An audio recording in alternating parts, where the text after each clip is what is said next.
Welcome back to school, Monticello families and students. I am going to take the next 10 minutes to provide you with a warm welcome and thank you for believing in Monticello Public Schools. We're so happy to serve you this coming school year. I'm going to start with one of my favorite books, Be Who You Are by Todd Parr. Be who you are. Be old, be young, be a different color.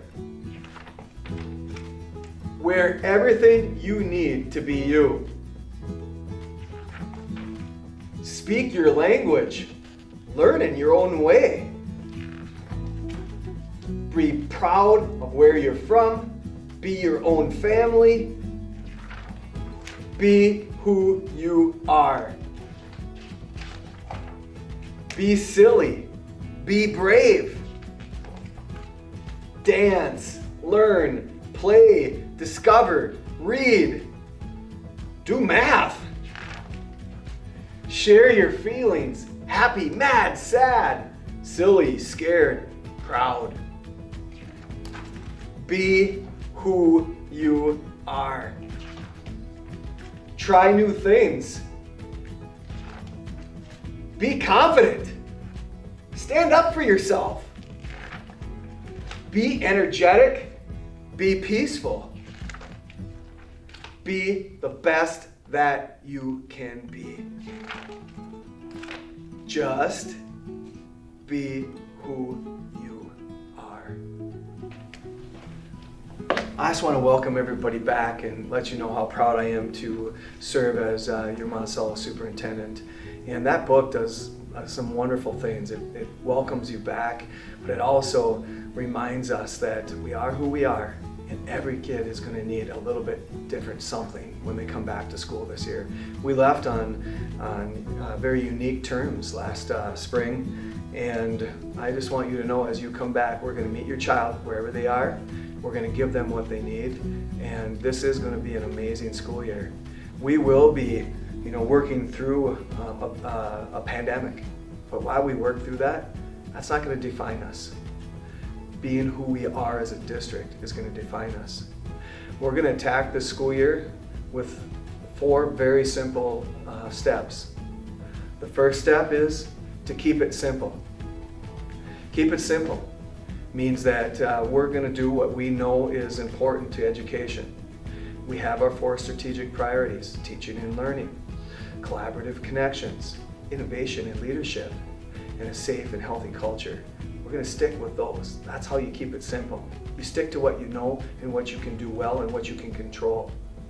Step 2, we're going to build relationships like never before. Relationships are the key to doing everything that we need to do in education, and I believe everything you need to do in life. So we're going to focus on those relationships and meet every child, every family where they are, and take care of where you are, and hopefully bring you to a level that makes you proud and successful. And then obviously I'm going to re-emphasize keep people safe. I had somebody ask me when I did this presentation one time, why'd you put keep people safe as a 3rd priority? Because you need the first 2 in order to keep people safe.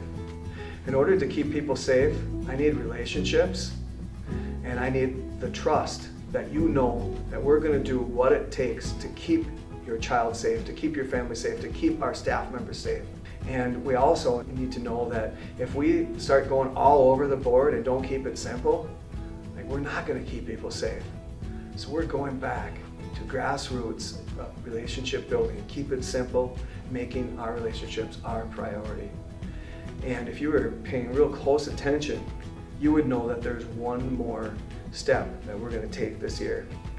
And that step is innovation. And we are at a crossroads in life, as many businesses are. Education is at a crossroads.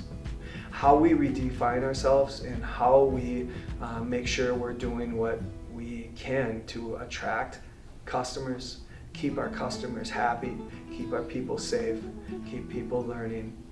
We know that we need to, every once in a while, step outside of our box and do some new things. But when you do step outside your box, make sure that you keep it simple, make sure that you build relationships.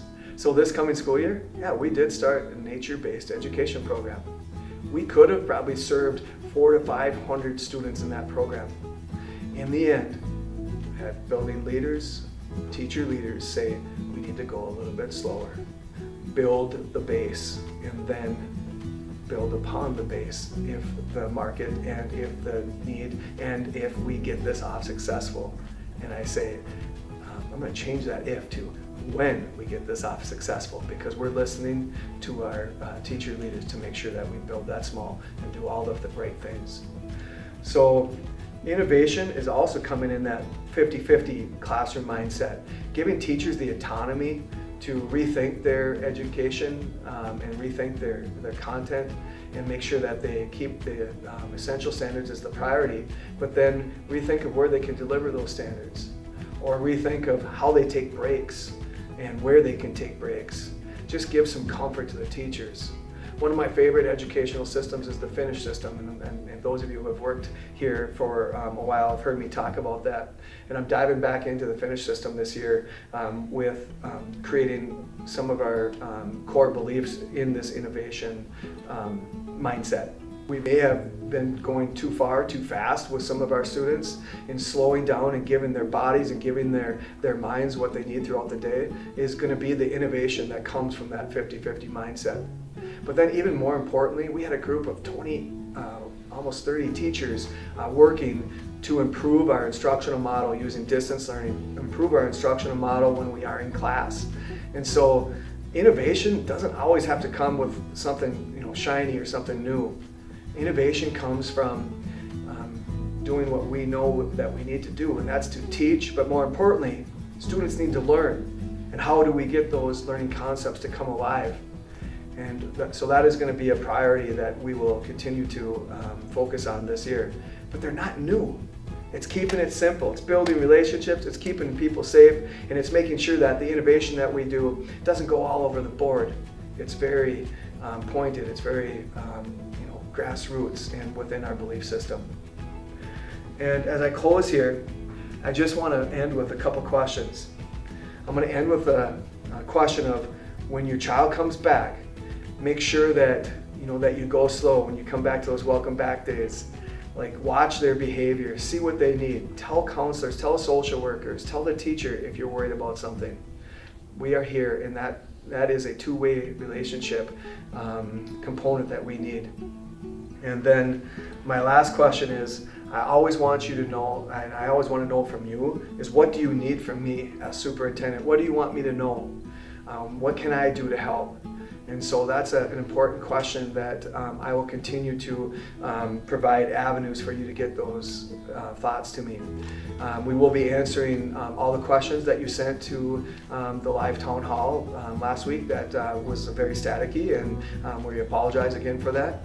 But your questions will be posted along with this video. So we appreciate your patience and we appreciate your support.